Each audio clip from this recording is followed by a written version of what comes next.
I got it together, I think.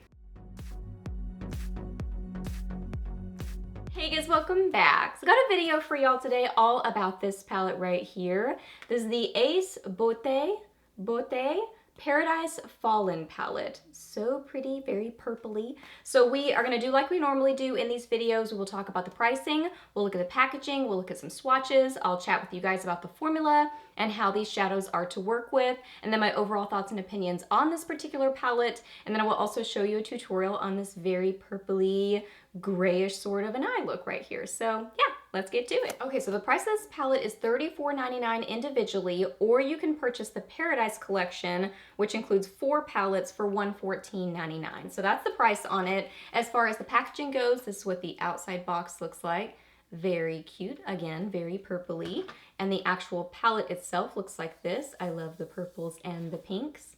This is the back. It's very slim, so nice for just storage, traveling, all those things. I like the slim design of it. It is a nice sturdy cardboard. You do get a mirror in here. So as far as what you get in this palette, this is a very purpley, very cool toned palette. You do get some grays, you do get some cool tone neutrally sort of colors like rose golds, burgundies, but it's very purpley gray overall.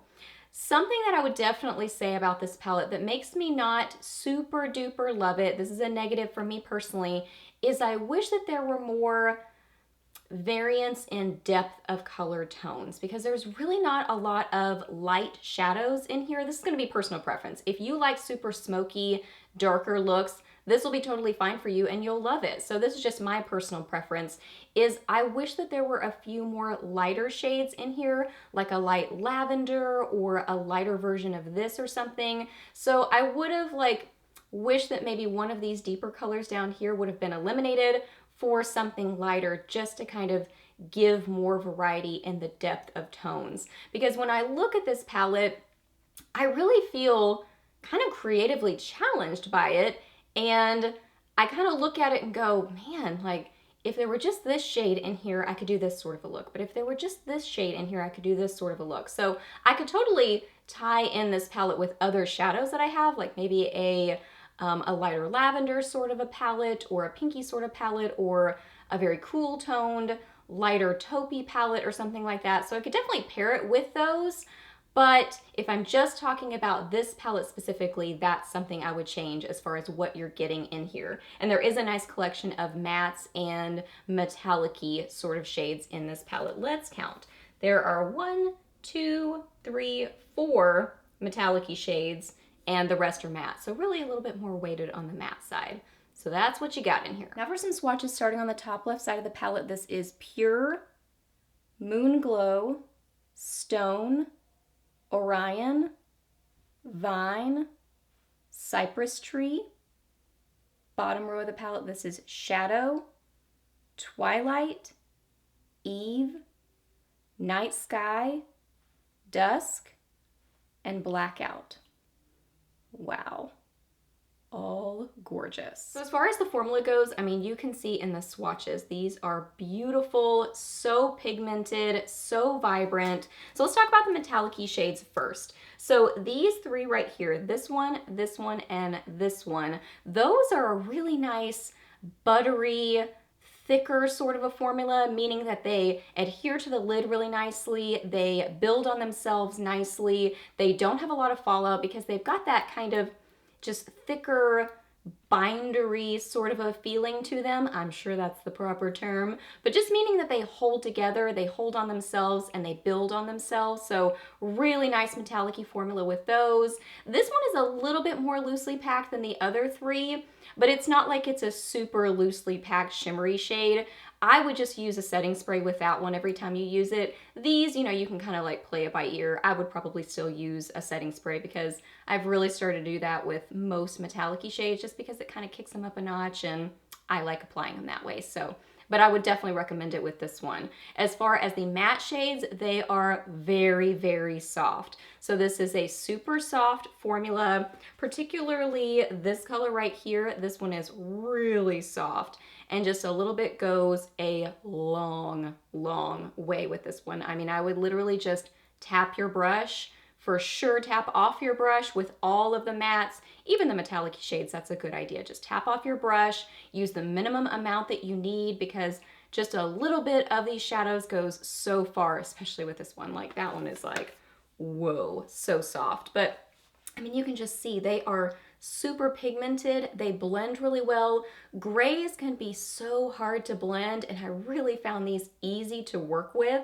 So I mean, as far as grays go, these are a great gray formula. So I really, really enjoy this formula here. You really just have to be kind of delicate with those shadows, particularly the mattes, because they are that soft sort of a formula. But I mean, blendable, buildable, easy to work with, other than just, you know, you have to use less, tap off your brush. I really didn't find a ton of tall out. I didn't find a ton of tall out.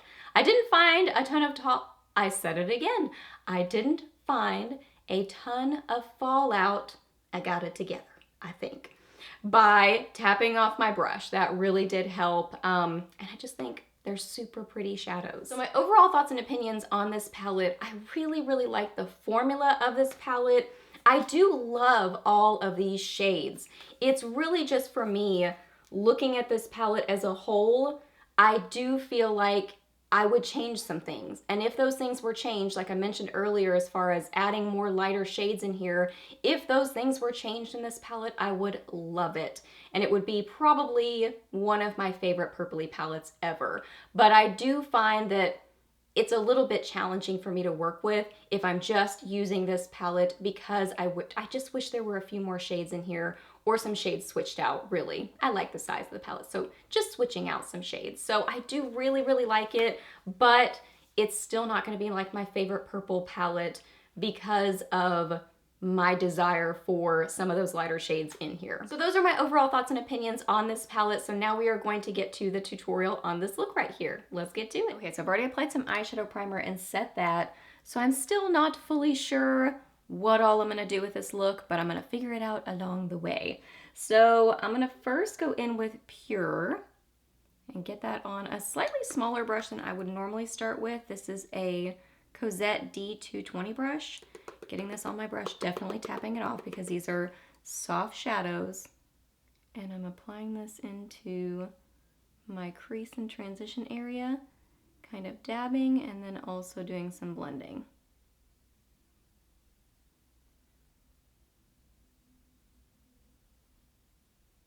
Okay, I think what I'm gonna do is I'm gonna go ahead and apply this all over my lid and up into my crease.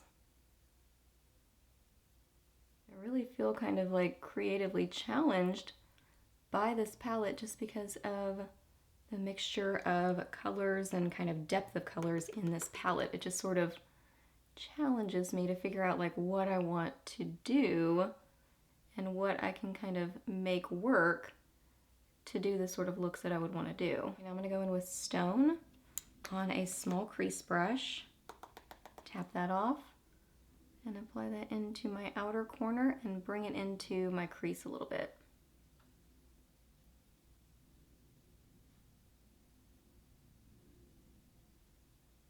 I'm tempted to use Orion, but I want a lighter lid, so I'm gonna get some of Moon Glow, just because Orion's like, it's not a super dark rose gold, but it's not a really light rose gold either. So I'm gonna get some of Moon Glow on a flat brush, kind of like a concealer-y sort of a brush, and spray it with some setting spray and build this up on my lid. I'm mainly putting this kind of on the inner half and then connecting it with that deeper gray in the outer corner of my eye. I'm going to go back in with that dark gray and just lightly blend a little bit. I actually did not add any more product to my brush. I just want to kind of like bring a little bit of that back and also do some blending.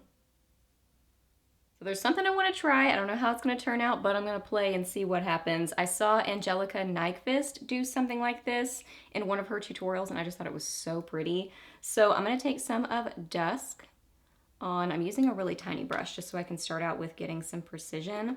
Tap off my brush, and I'm going to go along this part of my eye. Just kind of the inner part of my crease. I just want to get a little pop of purple right there. this looks familiar.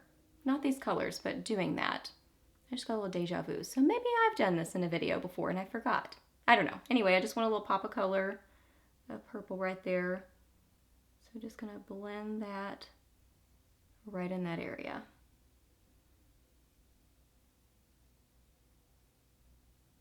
Kind of a little bit funky, but I sort of like it because it's a little something different. Taking that silver brush, not any more of the color, but just the brush, to do a little bit of blending there.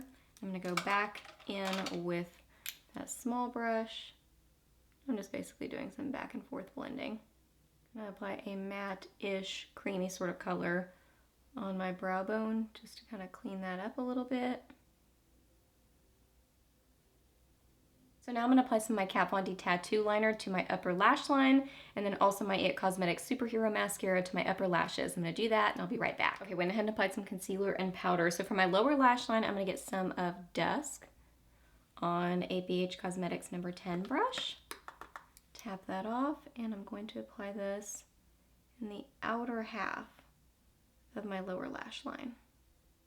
So this is what I thought was so cool that Angelica had done in the look, is having a color over here and then having it that same color on the other part of the lower lash line, kind of catty corner to it. I thought that was such a pretty technique. So now is when I so wish I had kind of a frosty lavender to work with, but I'm going to use Twilight on that BH Cosmetics number 10 brush. I just wiped it off. And I'm going to put this on the inner half of my lower lash line. Might use some setting spray, I think.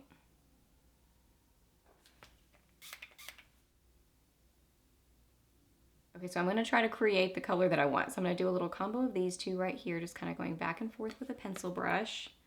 Just getting a little bit of each of those.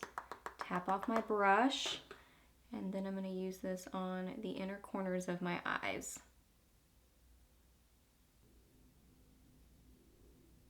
Just so you guys can see like how I fix something that I'm not liking. So this side was looking too dark, so I'm going back in with some of my color corrector and also grabbed a little bit of my concealer, and I'm just going to go over that and I'm going to reapply. So that's the good thing about makeup, is that you can always fix it. It's just like painting. And now I'm just going to apply some CoverGirl Clump Crusher to my lower lashes and finish up the rest of my makeup.